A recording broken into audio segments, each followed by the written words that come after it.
News channel सत्य का समर्थन, मैं रोहित परियार के साथ। आज रुक करते हैं आज की ताजा खबरों की। ग्वालियर के जयारोग्य चिकित्सालय के अधीक्षक और अधिष्ठाता पर सिस्टर पूनम सरनकर द्वारा लगाए गए गंभीर आरोप पर मध्य प्रदेश विभागीय स्वास्थ्य विभाग समिति के पदाधिकारियों ने सिस्टर के आरोपों को पूरी तरह निराधार बताते हुए उन पर पलटवार किया है और कई गंभीर आरोप लगाए हैं। इसके साथ ही अधीक्षक और अधिष्ठाता पर आरोप लगाने वाली सिस्टर पर कार्रवाई की मांग की है।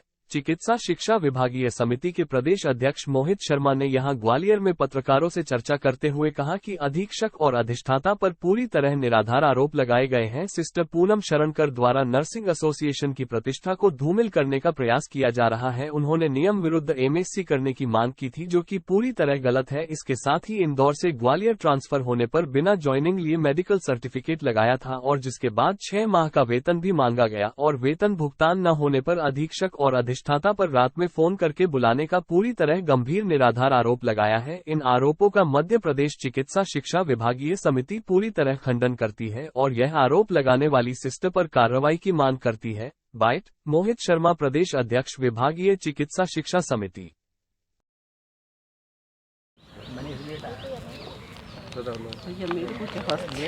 किस विषय पर लेकर आज ये प्रेस वार्ता आयोजित किया था?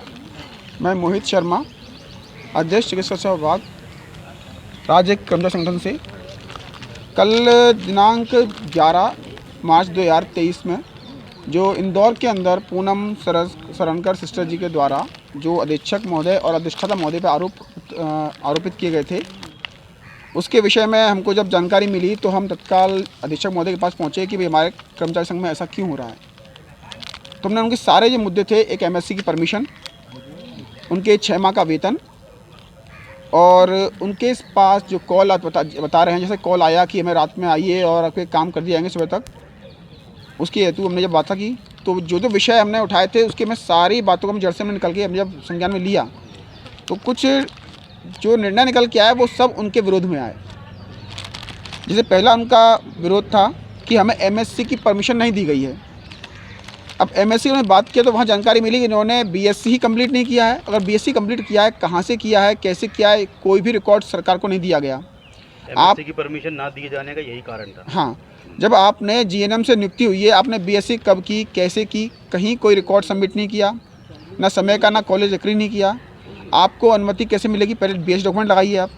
दूसरा, आपने एमएससी की एग्ज़ाम हेतु आपने जो आवेदन दिया, वो आवेदन से अनुमति लिए बिना आपने एग्ज़ाम फाइट कर लिया और एग्ज़ाम फाइट करने पर भी आपकी रिज़ल्ट जो आया है वो आपका बॉटम मार्क 3700 में से आए हैं, जो मिनिमम मार्क कम से कम 50 to 40 होना चाहिए।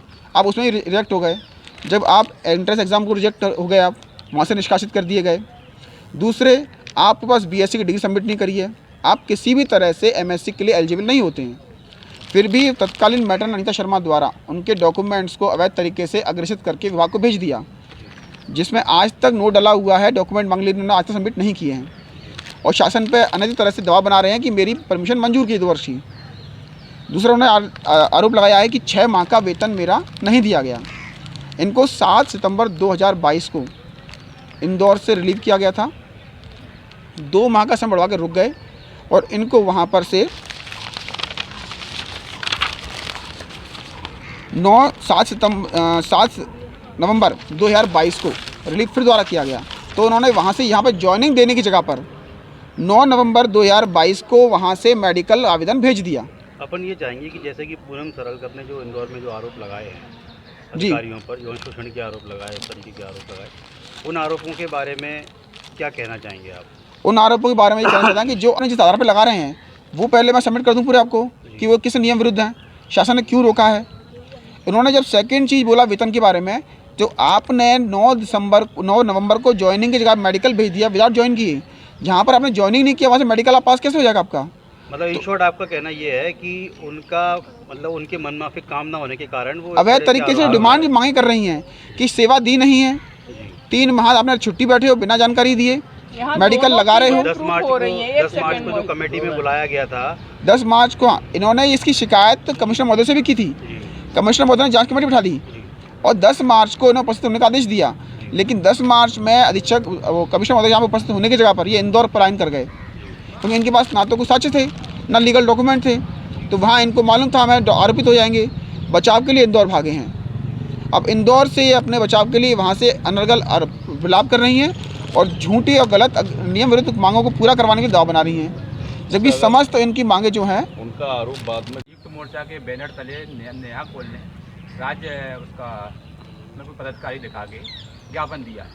पहली बात तो इस संगठन में ही समझ में नहीं आ रहा कि संगठन सही है, कौन आप सही है, पदाधिकारियों में सुनिए, सही है। इसके लिए पहले ही प्रेस कॉन्फ्रेंस हो चुकी है।